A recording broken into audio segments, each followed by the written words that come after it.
Oi galera, tudo bem com vocês? Hoje a gente está aqui para experimentar essas balas aqui, ó. Nossa, gente, aí pra vocês, será que tá de cabelo? Dá pra vocês verem, gente, aqui. E o meu é de hortelã, menta. Gente, aqui não é chiclete, é bala. E o meu é tutti-frutti. R$1. R$1,25. Então a gente vai experimentar, gente.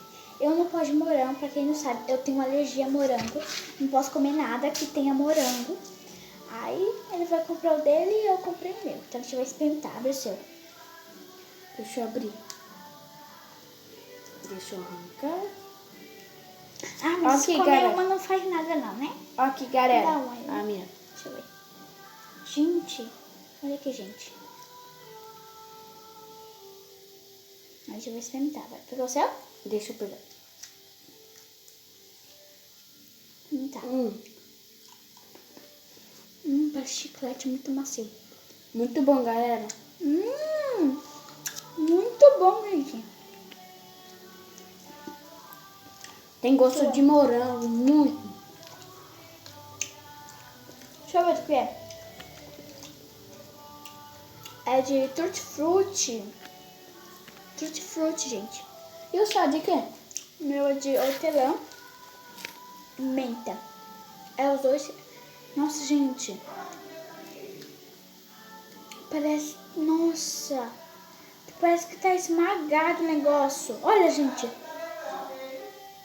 Parece que o negócio tá esmagado. Pega. Não tô conseguindo abrir.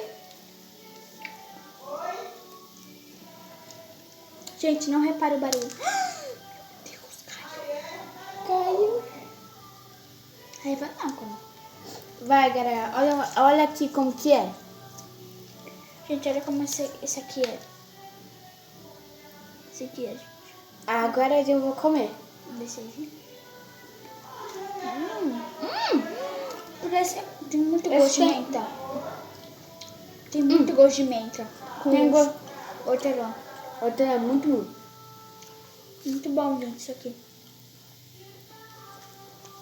Muito bom. Gente, depois a gente vai postar um vídeo mostrando nossa casa.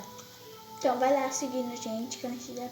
Gente, desculpa por ter mais gravado vídeos e tal. Porque a mudança de casa e essas coisas.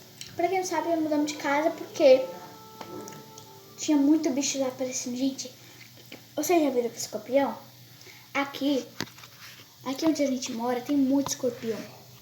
Muito mesmo, gente. Aí a gente tava saindo escorpião do chão, tá saindo. Tinha todo lugar que você via, tinha um escorpião. Aí por isso que a gente mudou, por causa disso. E agora nessa casa tem morcego. Já morreu muitos aqui. Então, deixe seu like, se inscreve no canal se vocês ainda não forem inscritos, gente. Aperta nesse negocinho aqui, gente. O nome inscreva-se, vermelho. Deixa o like e se inscreve no canal, gente. Tchau! Tchau, pessoal!